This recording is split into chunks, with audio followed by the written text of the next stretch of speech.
Hey guys, today we're making baked beef empanadas. These were inspired by the empanadas over at Bahama Breeze, and they were requested to me by my friend Blue, so let's get started. We have a few vegetables to prep, so as you can see, I peeled and washed a potato, and I'm just going to dice it up. I'm just keeping it very simple because you want this to be kind of small. You don't want really big chunks in there. Potatoes are actually very common in Mexican and Colombian empanadas, so it'll be nice to have a little bit of extra starch in there to make them more filling. That way I'm not eating 20 of these in one sitting.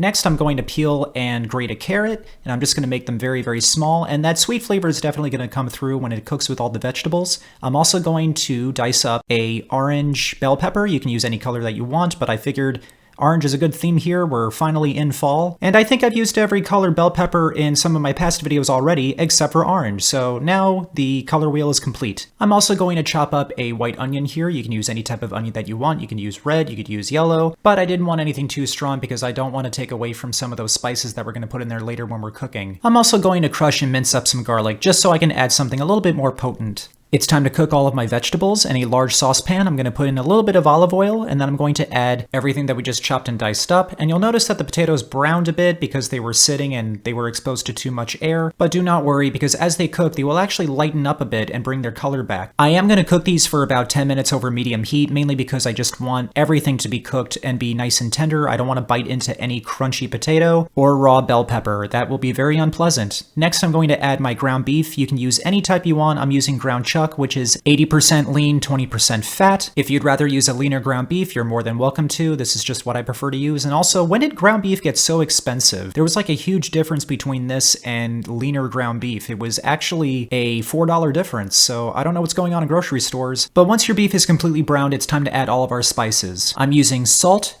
pepper, curry powder, smoked paprika, cumin, and a little bit of tomato paste. And just to let you know, when you're using curry powder, it packs a lot of flavor, so you don't want to use too much. I only used half a teaspoon. Next, we're going to preheat our oven to 400 degrees Fahrenheit as our filling cools, and then I'm going to get my empanada dough ready. And yes, I know I'm cheating here by not making my own dough, but this stuff is actually really good. It's perfect for empanadas because they're made for empanadas, and there's nothing wrong with using pre-made dough. That just means less dishes for you to clean. Next, I'm going to take my empanada dough, and I'm going to put in a little bit of filling. I'm just going to put it on half of the disc.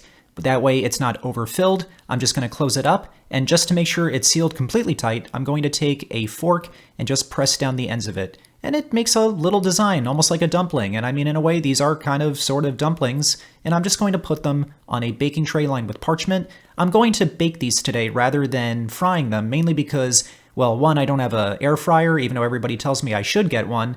And also, if I am going to fry something, I don't want it to go everywhere. I love fried foods, I just don't like cleaning up after making them. Also, baking is healthier than frying. You don't have to worry about all that oil. And on top of that, it still comes out crispy and delicious. I'm going to take an egg and I'm going to add a little bit of water. I'm going to mix that up completely. And that water is going to help loosen the egg up a little bit. That way it's easier to brush onto every single empanada. And this is going to help brown up your empanadas in the oven. And once this is all done, this is going to go into a 400 degree Fahrenheit oven for 20 to 25 minutes, or until they're golden brown. Mine took approximately 25 minutes. And then after that, I put on some dried parsley. You can use fresh if you'd like. And you're going to want these to cool off for about 10 minutes or so because they are very, very hot right now. I was literally burning the tips of my fingers as I was slicing into them. The camera really didn't pick it up, but there was definitely steam coming out. But now it's time to try these, which I'm very excited for. They smell terrific. And they taste terrific too. They're bursting with flavor. You can definitely taste the curry. It's not too salty, it's the perfect amount. You get a little bit of the taste of cumin from there. And on top of that, they're very, very crispy. They're nice and shiny on top, but they're also very brown on the bottom,